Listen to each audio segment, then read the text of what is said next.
I was halfway through the doorway when I saw it. The dining room table stretched like an accusation.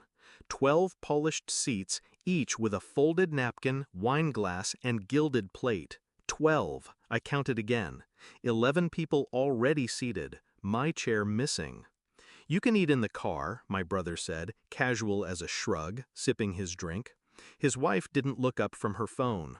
"Why waste a seat on him?" she said, a smile tugging the corner of her mouth. I scanned the table. My ex-wife sat between my parents, laughing, wearing the scarf I gave her the year she drained my savings. The room smelled of roast beef and false warmth. I didn't sit, didn't ask. My fingers found the small wrapped box in my coat pocket, the gift I'd brought for my brother. Not expensive, though what it contained was worth more than anything in the room. I stepped toward him. "Check under your plate." His brow furrowed. He lifted it. I walked away before I could see his face change.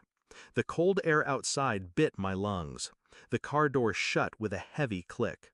Inside, silence, until Mom called my name from the porch, and Dad ran out, fast. This dinner was supposed to be neutral ground. The first one in years since the divorce. My mother's idea. Family, no matter what. But they'd forgotten the unspoken rule. I don't forget. My brother had been circling my life long before the table stunt. The quiet texts to my wife while we were still married. The way they both avoided eye contact when I'd enter a room. It started with late work nights that didn't add up. Her phone turned face down. Laughter in the kitchen when I was still in the driveway. Back then, I didn't know how deep it went, only that something was being built between them, brick by brick, behind my back.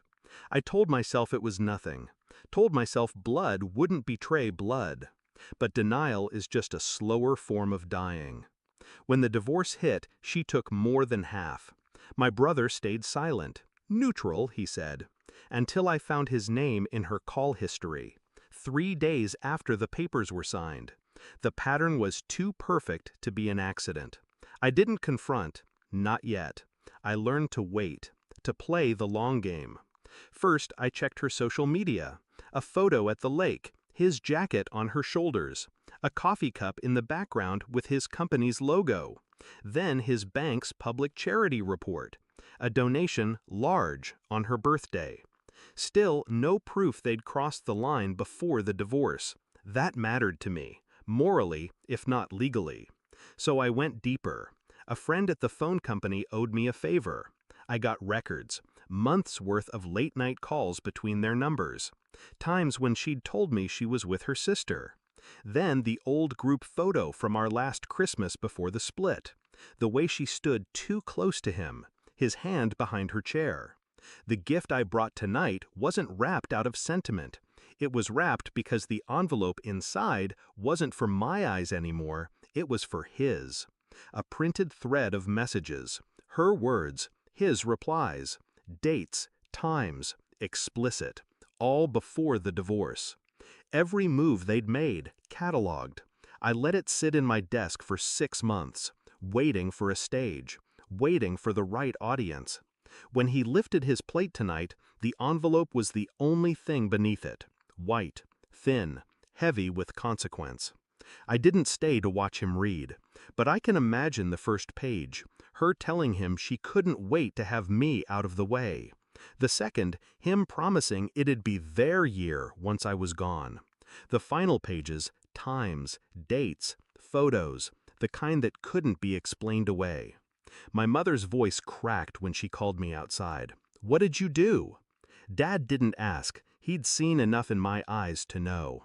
Through the dining room window, my brother's wife was leaning over him, whispering fast. His face pale, lips tight. My axe had gone still, fork frozen halfway to her mouth. I watched them fracture.